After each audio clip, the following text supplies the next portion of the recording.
As the ultimate goal is concerned, I think none of us need have any apprehensions.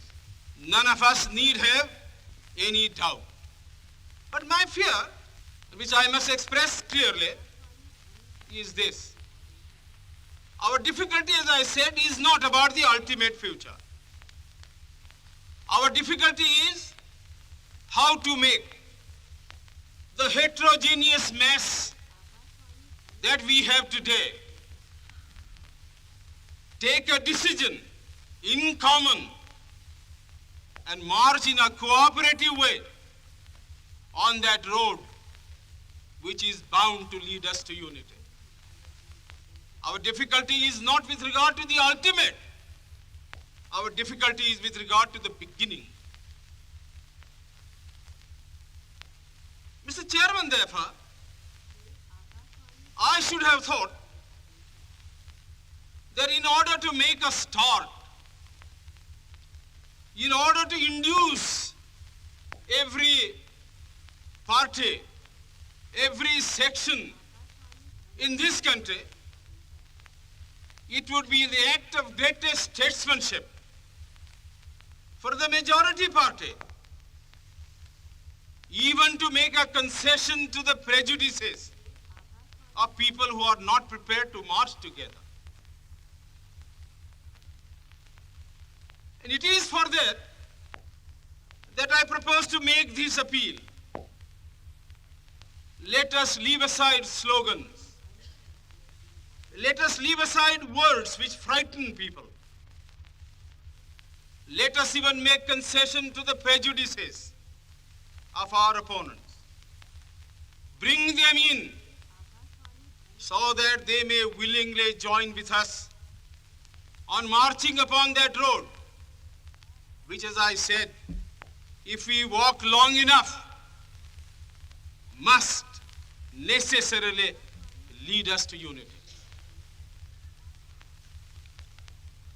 And if I, therefore, from this place, support Dr. Jaikar's amendment, it is because I want all of us to realize that whether we are right or wrong, whether the position that we take is consonance with our legal rights, whether that accords with the statement of May 16th or December 16th, leave all that aside. This is too big a question to be reduced to the position of mere legality. It is not a legal question. I say leave aside all these considerations and make some attempt whereby those who are not prepared to come will come. Let us make it possible for them to come. That is my appeal. In the course of the debate that took place, there were two questions which were raised, and which struck me so well that I took the trouble of taking them down on a note paper. The one question was, it was asked, I think, by my friend, the Prime Minister of Bihar, who spoke yesterday in this assembly. He said, how can this resolution prevent the League from coming into the Constituent Assembly?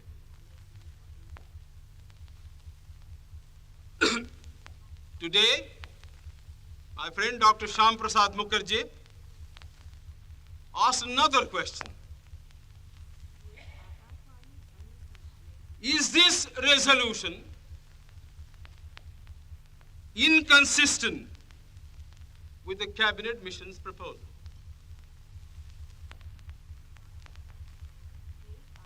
Now, sir, I think they were very important questions. And they, I think, ought to be answered. And answered categorically. I do maintain that this resolution, whether it is intended to bring about the result or not, whether it is the result of cold calculation, or whether it is a mere matter of accident, is bound to have the result of keeping the Muslim League out. And I'll substantiate what I said.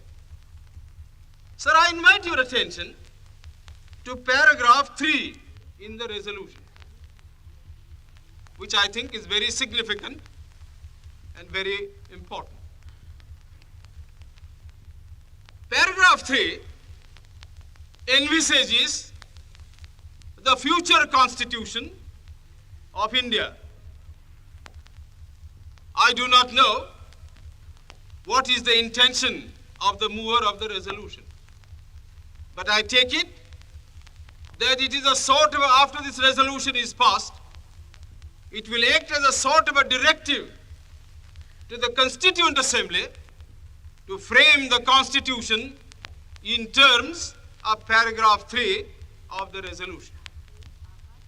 What does paragraph 3 speak of? Paragraph 3 says that in this country there shall be two different sets of polity. One at the bottom, the autonomous provinces or the states, or such other areas as care to join a united India. These autonomous units will have full powers. They will have also residuary powers.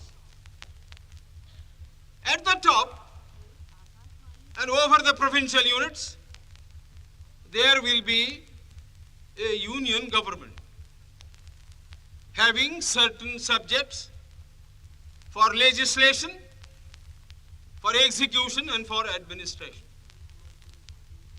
Sir, as I read this part of the resolution, I do not find any reference to the idea of grouping an intermediary structure between the union on the one hand and the provinces on the other. Now, reading this paragraph in the light of the cabinet mission's statement, or reading it even in the light of the resolution passed by the Congress at its Wardha session, I must confess that I am a great deal surprised at the absence of any reference to the idea of the grouping of the provinces. So far as I am personally concerned, I do not like the idea of grouping. I like a strong, united center, much stronger than the center we had created under the Government of India Act of 1935. But sir, these opinions, these wishes have no bearing on the situation at all. We have traveled a long road. The Congress party, for the reasons best known to itself, consented, if I may use the expression, to the dismantling of a strong center which had grown into this country as a result of 150 years of administration, and which I must say was to me a matter of great admiration and respect.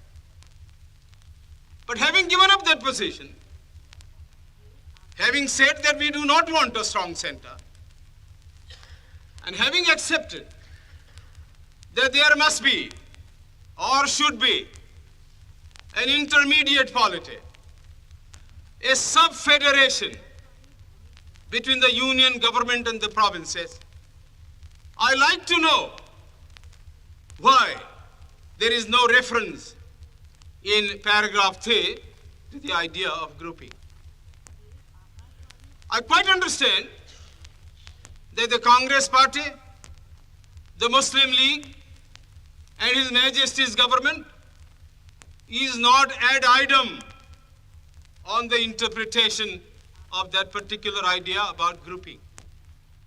But I always thought, and I will be prepared to stand corrected if it's shown that I am wrong, that at least it was agreed by the Congress party that if the provinces who are to be within the different groups consent to form a union or a sub-federation, the Congress would have no objection to that proposal. I believe I am correct in interpreting the mind of the Congress party. So the question that I ask is this: why did not the mover of this resolution make reference to the idea of having a union of the provinces or a group of provinces on the terms on which he and his party was prepared to accept? Why is the idea of union completely effaced from this resolution? I find no answer.